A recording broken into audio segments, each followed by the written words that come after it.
Are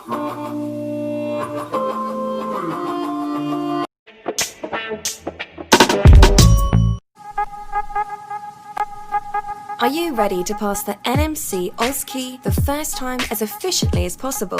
Then you're in the right place. Here at IELTS Medical, we've seen adult nurses through to a first-time OSCE pass ending last year with 98% first-time pass rate and 100% second.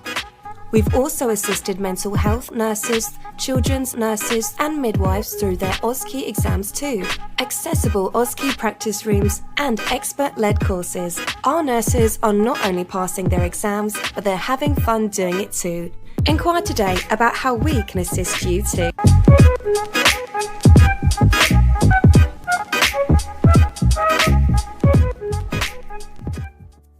Hello, Manong George here, and today we have special guests. Dumating po kami dito together yung tatlo ko pong kasama na fellow nurses last March 19, 2020.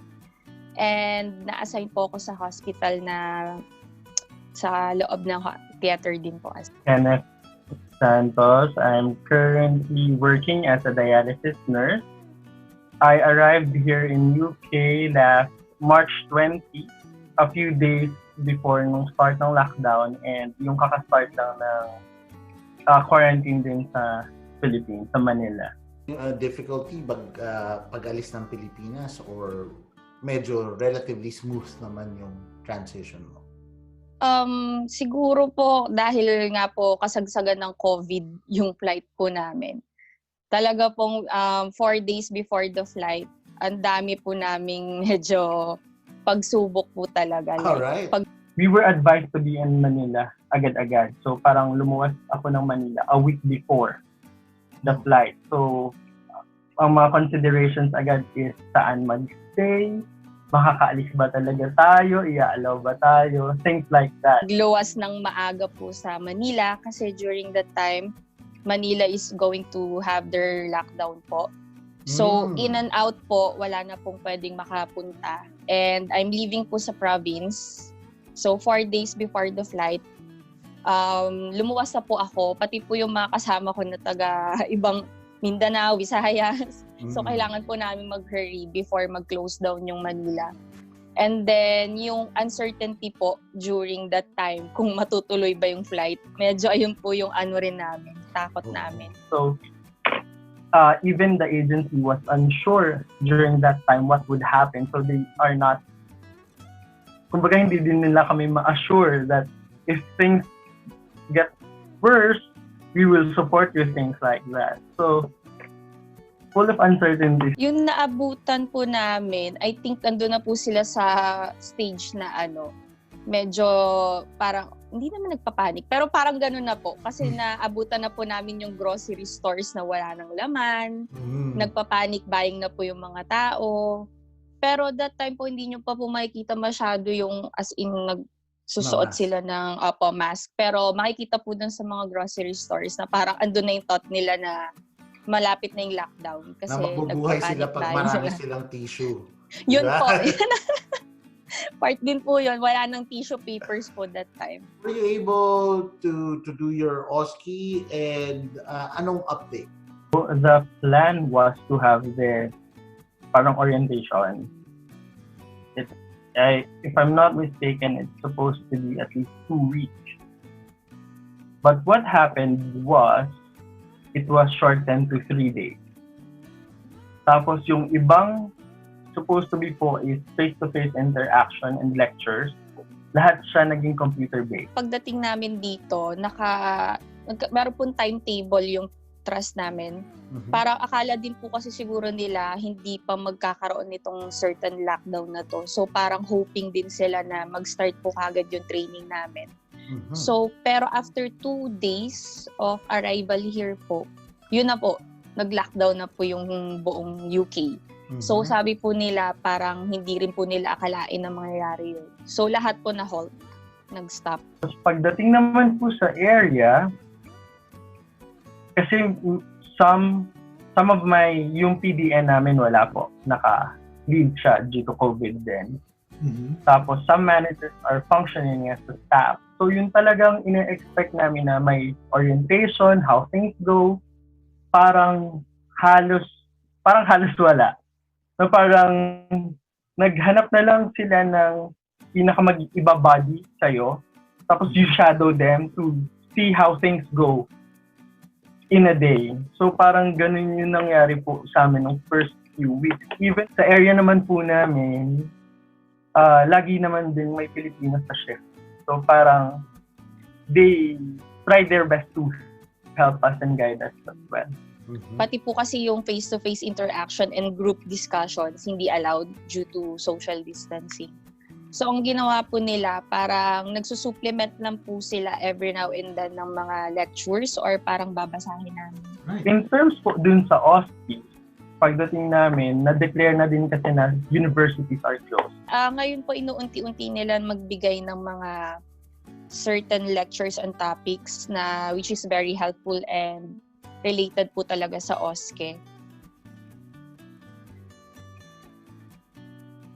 Anong nangyari sa inyo, sa trust nyo, for that few months since March, ngayon June na, magju-July na, anong naging trabaho nyo? And then we were sent initially right away to the ward. Ang sabi lang din nila sa amin is that the soonest that they have information with regards to the opening of the university, they will communicate with us. Naman po, ayun, the first few weeks, we were supernumerary nga. We're not part of the numbers. Tapos, we would be assigned to one senior para po i-guide kami and turuan on how their system works. First month po namin, nursing assistant po kasi yung binigay muna nila. Mhm. Tapos, ako po kasi sa theaters, yun po yung medyo struggle kasi parang sobrang limited nung kaya kong gawin. Though, pwede naman po ako magsa-circulate ako. Pero other than that, hindi po nila ako directly maturuan to scrub. Kasi nga, yung pin po nila yung nakasalala, yung mga senior and mga band 6 and up. So parang ano lang po, ang kaya lang po nilang gawin is to assist me kung paano mag-circulate dun sa trust nila, yung mga policies and everything. Pero dun po sa case po ng mga friends ko, yun din po, hindi po sila makipagbigay ng meds or mga injection, something like that. Parang healthcare worker po yung dating nila doon.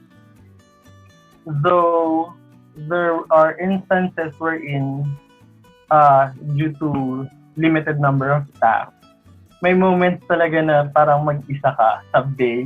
So parang medyo nakaka-anxious, and especially with having patients that you have to communicate directly in English na parang until hinahasa ko pa yung dila ko na tuloy-tuloy na ganito na yung means ng pagko-communicate. Pero after ilang months po, ito po kasi yung parang pang 4th month na namin. Nag-start na rin po ata na kahit paano ini-expose po kami, pero direct supervision pa rin po yung nangyayari.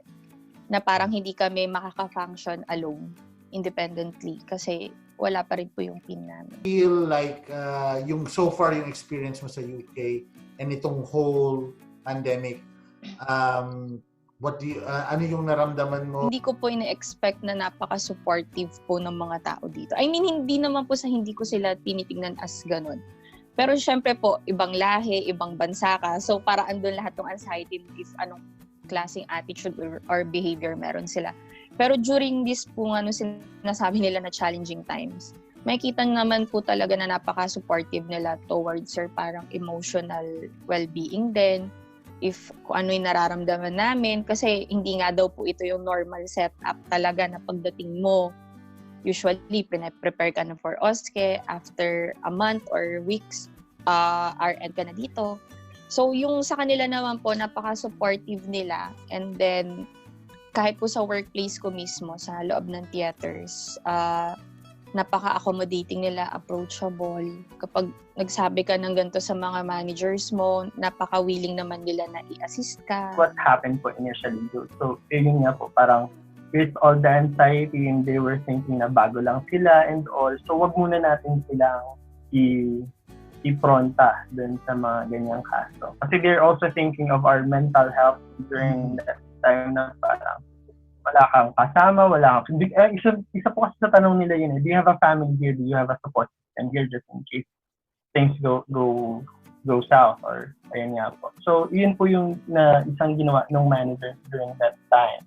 So nakita ko naman po na napaka-supportive nila ditong lahat. So hindi ako masyadong nahirapang mag-adjust. Kanlungan. Yeah, Kanlungan. Kasi po they have communicated with one of my yung ka-cohort ko. We've been receiving food actually from them. It was usually during Friday or weekend na we would receive Filipino food and we would give it out to the trust po. Tapos within my friends naman po kasi, I mean, yeah, technically they're my family now. So, kasi initially po wala namang night shift. So parang every evening, we would eat together and check how things are. Okay pa bang pumunta sa UK in light of the COVID crisis? And ito na nga, hopefully mag-o-open na ulit ang UK. In UK po, yeah, it's really nice working here po. Unang-una, if my point of reference or comparison is the Philippines currently, kasi po in the Philippines, what I've noticed talaga is yung workload na binibigay sa Philippines sa atin, sa nurses. I've been a ward nurse din kasi na work in I handle around 30 patients. Yeah, and then as compared here, the maximum I handle is 4. Kasi they try as much as possible, they try to follow the standards here. Number 1. Also po is that dito kasi yung mutual trust din in terms of sa pagpasok at pag-uwi. That's one of the things na na-notice ko po kasi nung una. Sabi ko, bakit wala tayong log in, log out? Walang nag-note, nag-duty and so on and so forth. Kasi sa point of view ko, parang naman po siya dito maingat sila at some point din naman. Though, siguro, mo na lang din sa sarili mo if you're willing to risk. Lalo na kung medyo mahina yung loob mo na punta ko doon at tapos in-hit pa rin yung COVID at some point. Pero, siguro nasa sariling pag-aalaga mo din kung maingat ka sa loob ng hospital or the way you live here sa UK. I have noticed na parang I have more time for myself as compared in the Philippines talaga na parang you work 5 days a week, or if you work 5 days a week pero you spend how much time sa work. So parang 50-50 po para sa akin it's either maganda naman dito and everything kaya ka naman nilang kahit paano i-shielding or protektahan. Pero syempre, ikaw pa din yung may sa sarili mo kung paano ka mag-aalaga sa sarili mo during this kind of pandemic. So, despite na malaki yung tax and all, I still get to save money, honestly. I still get to save money. And ayun nga po, parang biruan namin, hindi biruan Nagkukwentuhan po kasi ako ng isa namin ka-work. He is actually bound to be here kasi COVID and all. Na parang yung sahod natin sa Philippines, yun na yung pwede nating savings kapag nag-work tayo sa UK. And that is actually malaking bagay. Always remember, Manong knows. Always remember, Manong knows. Manong knows best, put your worries to rest when staying in the United Kingdom. Manong knows best.